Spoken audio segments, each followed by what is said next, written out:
मारू नका, मी काय केलं नाही. फरफरत जातो मी इथनं. बाबा हात किती थंड पडले तुमचे. आणि मी का बरं मारेन तुम्हाला? तुम्ही मला माझ्या वडिलांसारखे आहात. एकतर आपण एकमेकांना नीट ओळखतही नाही, मी का मारेन तुम्हाला? तुम्ही माझ्या रूपाला ओळखता? तुम्ही तिला बघितलंय? अहो तुमच्या रूपाला मी ओळखत असतो. तिला कुठे पाहिलं असतं तर तुम्हाला कधीच भेटवलं असतं मी. पण काळजी करू नका, तुम्हाला तुमच्या रूपापर्यंत पोहोचवण्याची जबाबदारी आता माझी. या आज चला. आत? नेहमी तर मला वाड्या बाहेर काढताय आणि आता आज चला म्हणताय. अहो या गावातले सगळी माणसं मला देव माणूस म्हणतात. मला कोणाच्या चेहऱ्यावरती दुःख बघवत नाही. आणि तुमच्या चेहऱ्यावर दुःख असेल तर मी स्वतःला कधीच माफ करू नाही शकणार.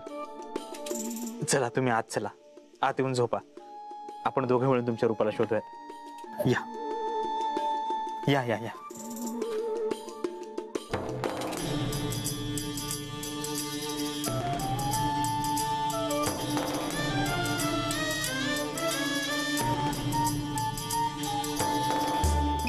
रूपा, रूपा, मला रूप इथं असल्याचा भास होतोय. रूपा, बाबा इथे कुठे रूपा असणार आहे तुमची? वाड्यातली माणसं झोपली, त्यांना शांत झोपू द्या. या आत या. मला इथं भास होतोय. नाही काय नाही, या आत या. नाही हो या या, घाबरू नका. या हो या. झोपा इथे. या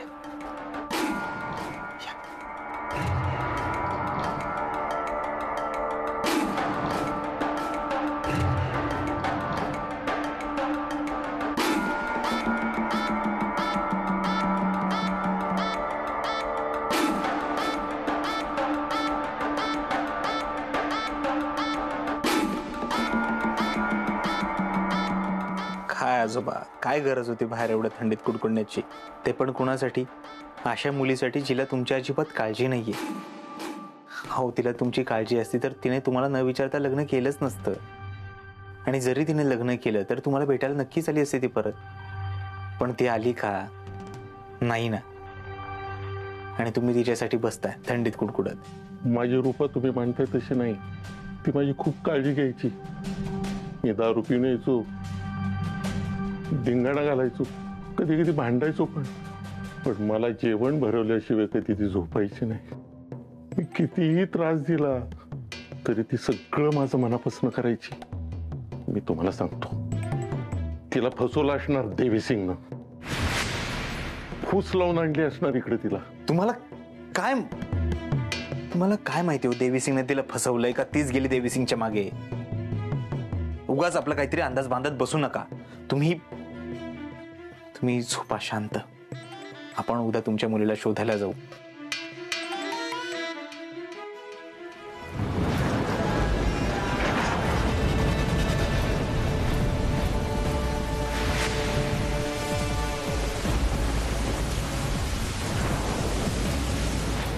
कोणास ठाऊक तुमची मुलगी पण तुमची कुठेतरी वाट बघत बसली असेल. झोपा.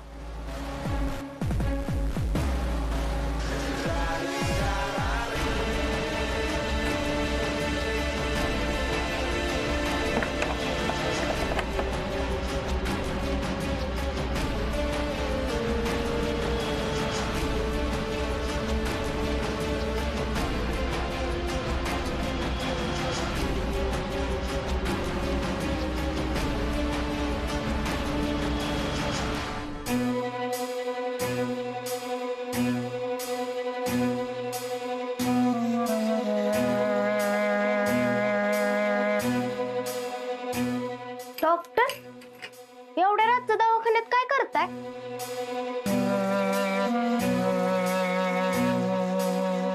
पण काय हो, ते म्हातार बाबा कुठं गेलं? दवाखान्यात. ऍक्च्युली त्यांना बाहेर खूप थंडी वाजत होती म्हणून त्यांना दवाखान्यात झोपवलंय. डॉक्टर, नक्की तुमचं काय चाललंय? कधी त्या बाबाला हाकलून देता, कधी झोपायला जागा देता, आता ते बी कुलूप लावून. जाऊ दे, तुझ्या डोक्याच्या बाहेरचे. तू जाऊन आराम कर. मग त्यासाठी आधी नीट सांगत जा ना. मला खरं सांगा, तुम्ही काय नवीन प्लॅन तर नाही ना केला? माझा काहीही प्लॅन नाहीये. या बाबांना दवाखान्याच्या बाहेर येऊ द्यायचं नाही. उद्या सकाळी मी आवरून खाली येईपर्यंत तू क्लिनिककडे लक्ष ठेव, कळलं? का? मी सांगतोय म्हणून. तुला किती वेळा सांगितलं मला प्रश्न विचारायला आवडत नाही. जेवढं सांगितलं तेवढं कर, कळलं? मग एवढं ओरडताय कशाला? करते काम.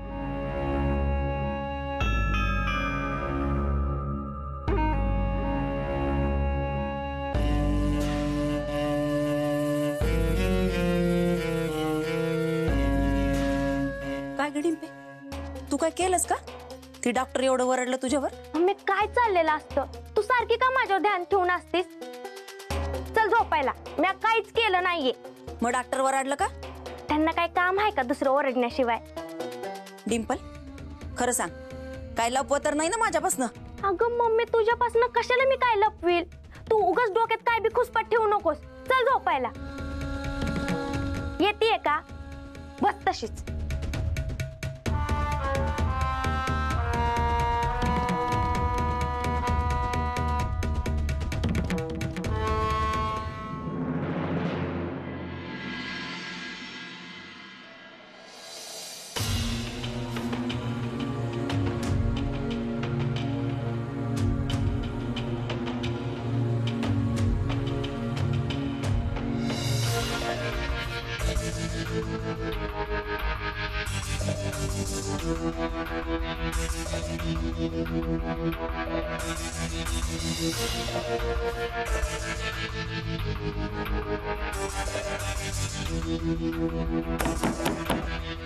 कोण आहे रे?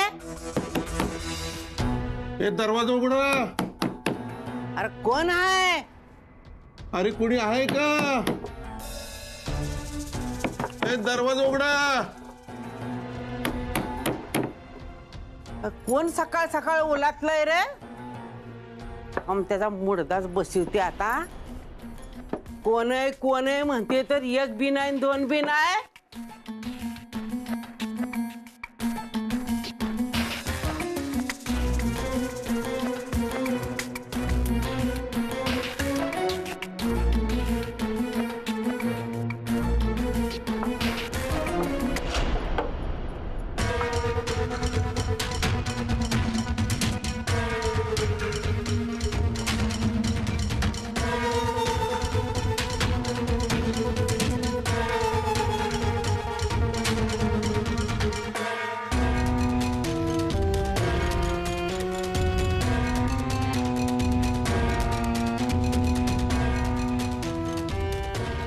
अगो बाय, ह्याला तर कुलूप दिसतं या.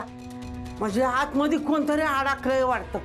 त्या कंपाऊंडरनेच मुडद्याने कुणाला तरी कोंडून ठेवला असेल बघ. आजी, तू इथं काय करतेस? तुला किती वेळा सांगितलं इथे येत जाऊ नको. इथं कसे पण पेशंट येतात. उद्या तुला काय झालं म्हणजे? ए, मला काय होत नाही. मी मस्त खमकी आहे. मला काय करमना म्हणून मी इथं आले वय. या खोलीतनं इथनं आवाज आला म्हणून मी इथं आले. तू पहिले दार उघड बघू. आजी, माझ्याकडे चावी नाही. इथं ना मांजर असणार आहे. तू चल इथनं. मांजर असं दार वाजवतं वय? माझं मन नक्की सांगतंय की इथं त्याने कंपाऊंडरने कोंडून ठेवलंय कुणाला तरी. आजी, ते बिचारे डॉक्टर नेहमी चांगले वागतात आणि तू नेहमी त्यांना खोट्यात पाडते. जेव्हा बघावं तेव्हा त्यांच्यावर संशय घेत असते आणि ते नेहमी निर्दोष निघतात. बिचाऱ्यांना कशाला बदनाम करतीस? तर तेवढं सुतळाक नाही का बदनाम करायला? अगं, मला दिसत नाही म्हणून.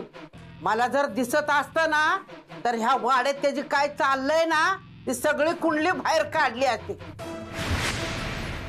आणि तुम्हाला डोळा असून दिसना. काय त्या कंपाऊंडरने तुमच्यावर भूलबिल टाकली का काय कुणास ठाऊक. पण मला ध्यान ठेवायलाच पाहिजे त्या दवाखान्यात. कोण आहे कोण नाही त्याच्यासाठी. आजी, तू चल बरं इथनं. चल चल. तुला चहा देते मी. हा, चल लवकर.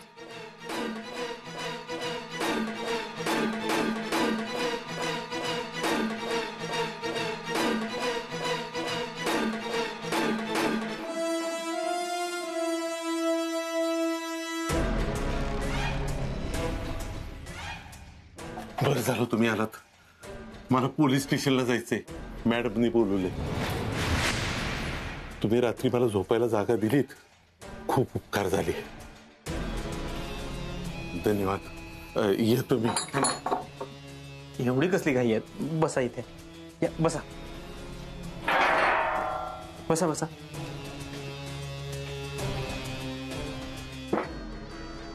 हे पहा, चहा नाश्ता घेतल्याशिवाय मी तुम्हाला कुठेही जाऊ देणार नाही. तुम्ही जर का असेच बाहेर गेले, तुम्हाला उन्हाताना चक्कर आली तर तुम्ही पोलीस स्टेशनला कसे पोहोचणार? तुम्हाला काही खाल्ल्या पिल्ल्याशिवाय मी इथून पाठवणार नाही. डॉक्टर डिंपल, बरं झालं तू आलीस. एक काम कर, बाबांसाठी काहीतरी खायला घेऊन ये. आत्ताच आजी बोलत. हो माहितीये मला. तू जा, बाबांसाठी काहीतरी खायला घेऊन ये. त्यांना खूप घाई झाली आहे, जायचंय त्यांना. जा. हा लाती येऊ.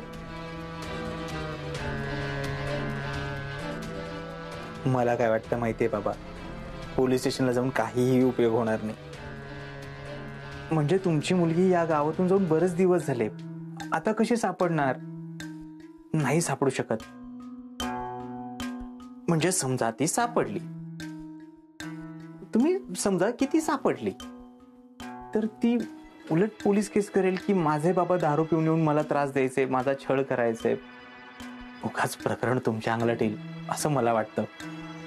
माझं ऐका, तुम्ही नका जाऊ पोलीस स्टेशनला. नाही, माझं अख्खं आयुष्य जेलमध्ये गेलं तरी चालेल, पण मला माझ्या पोरीला भेटायचंय. माझे डोळे मिटायच्या आधी तिला डोळे भरून बघायचे. एकदा तिची माफी मागितली की मी मरायला मोकळा. म्हणजे बाबा तुम्ही माझं ऐकणार नाहीच तर? ठीक आहे, तुम्हालाही तुमच्या मुलीकडे पाठवायची व्यवस्था केली पाहिजे.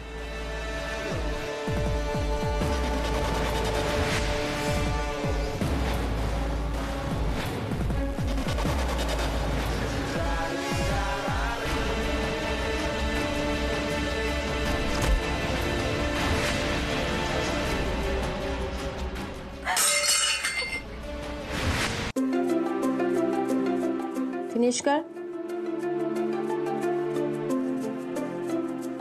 मम्मा, काय माहिती काय झालं? टोन्यानी ना आजीला बॉल मारलं. काय? हे असं नाही करायचं. तुला कितीदा सांगितलं त्यांना त्रास द्यायचा नाही म्हणून? मी नाही दिला त्यांना त्रास.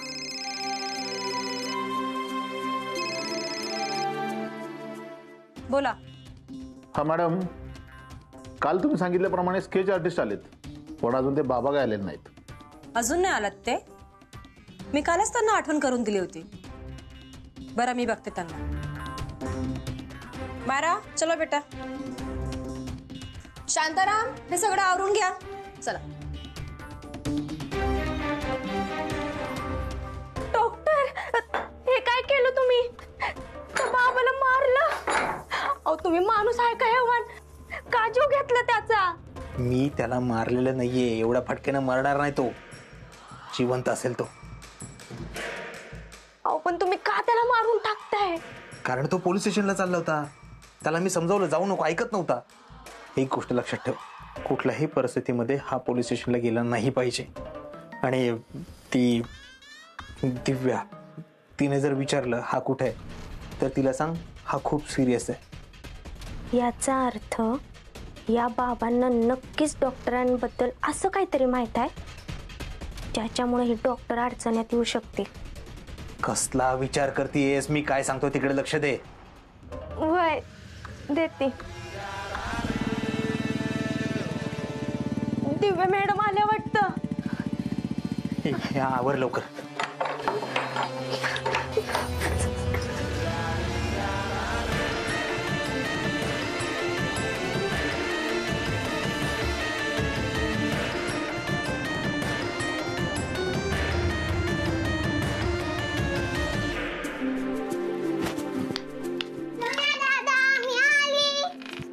तू आली वय? अगं मी तो वाट बघत होतो तुझी की तू कधी येणार म्हणून. बरं बघ बघ हा बघ, ह्यो भावरा का नाही, ह्यो भावरा कसा फिरवायचा हे मी तुला शिकवतो. हा हा मायरा, चल मी येते. हा, तू लक्ष ठेव आणि त्रास देऊ नकोस. बाय. अशी घाबरलेली का दिसते? अहो ते सिरियस पेशंट बघितलं ना मला लय भ्या वाटतं. अगं यात घाबरायचं काय आहे? आपल्याला प्रत्येक सिच्युएशन फेस करता आली पाहिजे. आणि माणूस जर इमोशनल झाला की त्याला कामाला इफेक्ट पडतो. वय काय हा का? अगं तू तर खूप स्ट्रॉंग आहे. मायरा तुझं खूप कौतुक करते. वय ना, तुमची मायरा पण लय भारी आहे. बहुत स्वीट आहे वो. हो. बाय द वे मी डॉक्टरला भेटून येते. मे आय कम इन डॉक्टर? या ना या. तुमच्याशी जरासं बोलायचं होतं. बोला. काल रात्री काकाला तुम्ही कुठे सोडलं होतं? आम्ही सकाळपासून त्यांची वाट बघतोय पण ते आले नाही पोलीस स्टेशनमध्ये. एनी आयडिया ते कुठे असतील? दाखवतो. ओ माय गॉड, हे कसं झालं? विचारू नका. सकाळी मी मॉर्निंग वॉकला गेलो होतो तेव्हा बेशुद्ध अवस्थेत त्यांना एका दगडावर पाहिलं. मी जवळ गेलो होतो तेव्हा हातपाय अगदी थंड पडले होते. अजून अर्धा तास जरी उशीर झाला असताना तर. थँक्यू डॉक्टर, तुम्ही खूप चांगलं काम केलंय. अहो थँक्यू काय म्हणताय?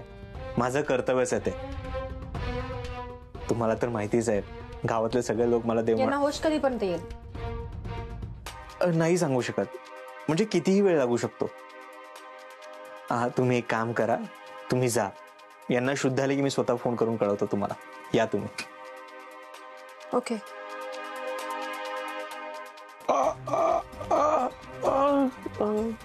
काय होतंय तुम्हाला? आणि हा मार कसा लागलाय?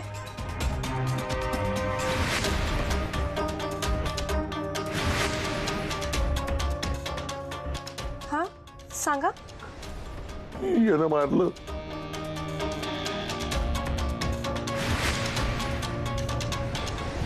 हे काय बोलतंय डॉक्टर? त्यांच्याकडे लक्ष देऊ नका. त्यांच्या डोक्यावर मार लागला त्यामुळे ते असं काहीतरी बरळत आहेत. त्यांना तिथून मी इकडे घेऊन आलो ना त्यामुळे ते असं पुसटसं आठवत असेल त्यांना. असं होतं अशा केसेसमध्ये. ओके, बट प्लीज त्यांच्याकडे लक्ष ठेवा. हा, आणि त्यांना होश आला की मी त्यांना घेऊन जाते. नाही नाही, म्हणजे तुम्ही त्यांना नाही घेऊन जाऊ शकत. तिकडे जाऊन त्यांच्या जीवाचं काही बरं वाईट झालं तर त्याला जबाबदार कोण?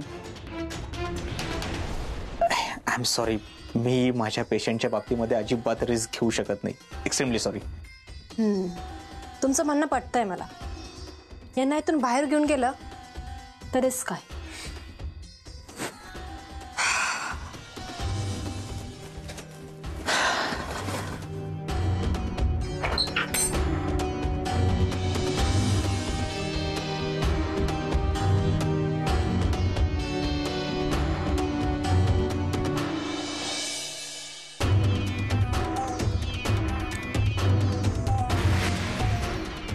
शिकरे काका भेटलेत. त्या स्केच आर्टिस्टला इकडेच घेऊन या डॉक्टरच्या क्लिनिकमध्ये.